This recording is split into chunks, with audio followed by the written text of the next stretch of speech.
To learn more about the rewards and sacrifices of military service, art students at Cudahy High School interviewed some of our local veterans.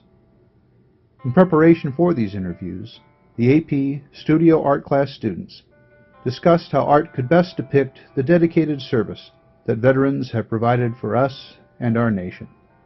The students learned about the different branches of the military, along with the history of some of the wars and conflicts our country was involved in. To make this short film, the students of Photo 2 and 3 researched and wrote their scripts, and then filmed and edited the interviews.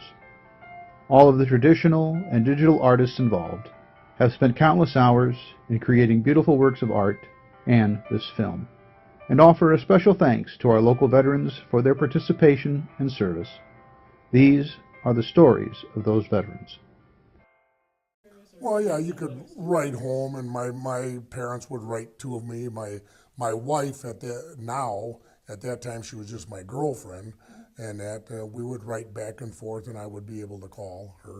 When I got stationed overseas in Guam and some of the foreign countries, it was a little more difficult to try and call home, which was more just letter writing or postcards. Leaving my family was hard. My dad was in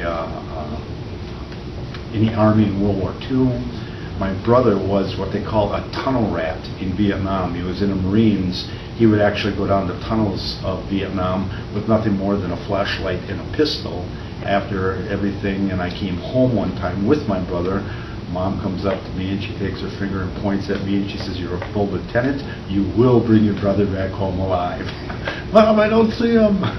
In the 33 years that I was in, I missed one birthday and one wedding anniversary, which was pretty good.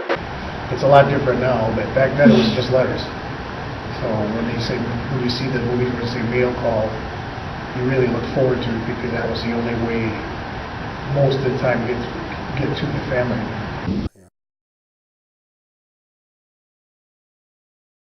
I was overseas in Germany for 4 years, and it was a beautiful time.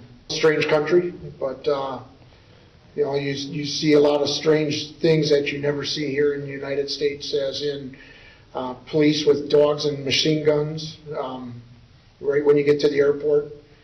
A guy dressed in lederhosen that, it's a throwback that you only saw in books and stuff like that. We were deployed to the flight line in Ellsworth Air Force Base.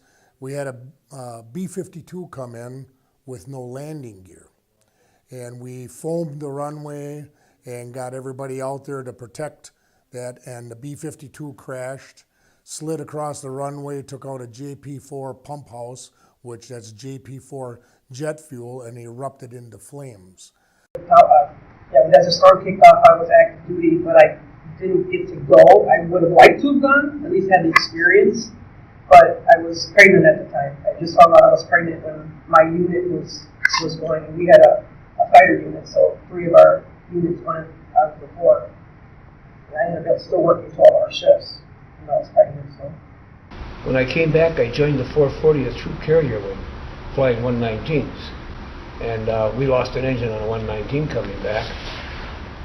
And the sergeant in charge of the cooks on that flight happened to be a very good friend of mine, a lifelong friend of mine, and he was best man at my wedding.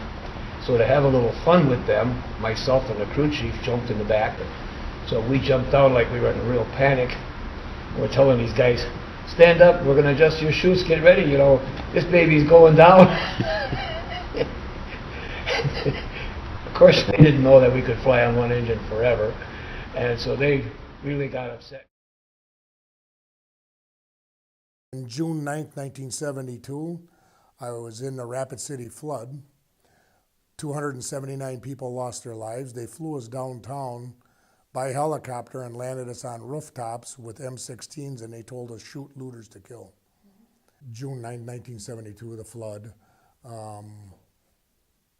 That was very hard. That was when you're a young man and they give you a M16 and tell you, "Here, shoot people to kill." A few years ago, I would have probably never volunteered to do this. When I came home and got out of the military, one of the biggest things they told us to do was to take all your insignias off your uniforms, burn them, throw your uniforms away, and don't tell anybody that you're a Vietnam veteran. Really? Yeah.